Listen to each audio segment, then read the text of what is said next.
బలం గలవాడు ఎవడు? మించిన బలం ఎవరి దగ్గర ఉంది? ఇప్పుడు శత్రువైనటువంటి అపవాది చేతిలో ఉన్నాం కనుక వాడి నుంచి విడిపోయేటటువంటి పరిస్థితిలో మనకు విడుదల కావాలి. ఆ చేతుల నుంచి వారి బంధకాల నుంచి మనకి రక్షణ కావాలి.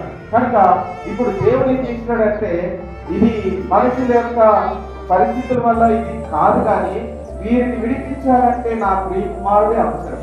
కనుక ఆయన తన ప్రియ కుమారుని భూమికి పంపించినప్పుడు ఆయన ఏం చేసినాడంటే, గొర్రె పిల్ల రక్తాన్ని చిందిస్తున్నా, పొట్టేల రక్తాన్ని చిందిస్తున్నా, ఏ రక్తాన్ని కూడా ఆయన చిందించడానికి ఇష్టపడాల. ఆయన స్వరక్తం చూడండి, మొదటి పేతురు గ్రంథము 1వ అధ్యాయము చూడండి, మొదటి పేతురు గ్రంథము 1వ అధ్యాయము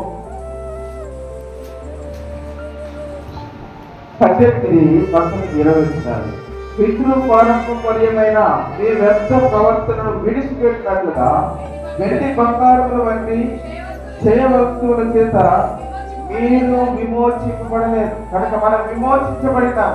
మనం వెండి బంగారం చేత కాదు, ఇంకా మనకు ఉన్నటువంటి వ్యర్థమైనటువంటి మిత్ర పారంపర్యమైనటువంటి ప్రవర్తనను బట్టి మనకి ఈ రక్షణ దొరకలేదు, ఈ విడుదల దొరకలేదు. ఈ విడుదల నీకు ఎలా వచ్చిందనంటే, మించిన బలము గల వారి చేతుల నుంచి నువ్వు ఎలా విడిపించబడ్డావంటే అమూల్యములు రక్తము చేత, అనగా నిర్దోషములు నిష్కలంకమైన గొర్రె పిల్ల రక్తం.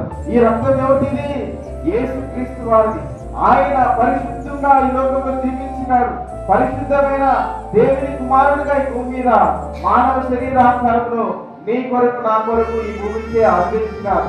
ఆయనే తన స్వరక్తాన్ని చిందించడానికి ఇష్టపడినాడు. వారిని విడిపించడానికి మోషే అవసరమైంది, వారిని విడిపించడానికి అక్కడ గొర్రె పిల్ల అవసరం.